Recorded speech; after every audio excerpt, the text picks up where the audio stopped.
Good day. This is the Think Doctor, Pastor Phil, and I want you to meet Jesus. And today you're going to meet Jesus, who is full of passion, who is full of zeal, who is full of love for his Father. This might be a different Jesus than you've been accustomed to. Here, John tells us in the 2nd chapter and in verse 13, when it was almost time for the Jewish Passover, Jesus went up to Jerusalem. And in the temple courts he found men selling cattle, sheep, and doves, and others sitting at tables exchanging money. So he made a whip out of cords and drove all from the temple area. Both sheep and cattle, he scattered the coins of the money changers, and he overturned their tables. To those who sold doves, he said, "Get out of my house. How dare you turn my Father's house into a market?" And the disciples remembered that it was written, "Zeal for your house will consume me."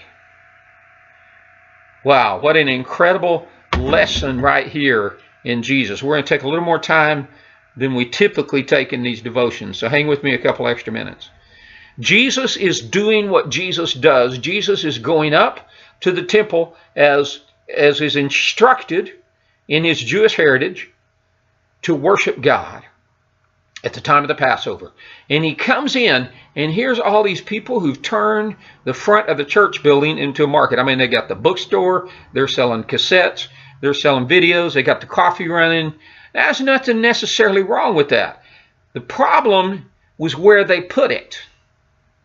See, if you understand the temple, there's the Holy of Holies where only the priest could go, consecrated of God. And then there's the inner court where those who were Jews who had consecrated themselves in faith to God could go. And then there's this huge outer court where anybody in the world could go. In fact, that's why there were money changers there. You know, I was in Mexico recently, and every little bit you'll find a cambio, a money changer. You can take your French coins and turn it into Mexican pesos or back, or your American or your German money and change it back and forth. So they were ready to exchange the Egyptian money, the money from other areas from Rome, into coins that could be sold so that you could buy these animals and sacrifice them and do what you wanted to do at Passover. And Jesus said, "What in the world is this doing in the foyer of my house? Anyone, whether they even know who God is, this place is a place of prayer. You're supposed to be able to come here to approach God. I don't even know who God is. I just know this is a place of approach. And if I'll go into this outer area, maybe I can find him and I can commit and come into the inner area. And then I can come into the Holy of Holies." Now, Jesus takes us straight into the Holy of Holies. We're going to see that as we go through this Gospel of John. He opened the way that we can go in and be consecrated into the most Holy of Holies. But at this time, they hadn't. And he's saying, "You are preventing people from coming to me, coming to my Father, coming into my house. You got so much churchianity going on here. There's no way for people to find me." Ouch. Now we have to take that today and say, Jesus, have our meetings, whether it's in our home, or whether it's in a church building, or whether it's at a bank basement, or whether it's in a conference room at our work, or our meetings are in a cafeteria where we go have our little Bible study on Tuesday morning. Have we become so churchy that the people who are looking for you can't find you? They have to become like us. They have to smell like us, change their money to be like us. They can't even worship with us while they're looking. I mean, I have to change who I am, but I need to make space for everyone. And Jesus said, "This is a house of prayer."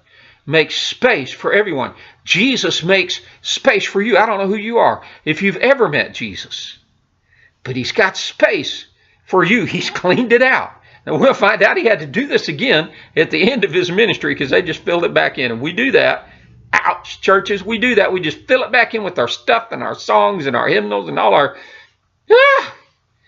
And we forget to make room for those who don't know anything. We need to make that room.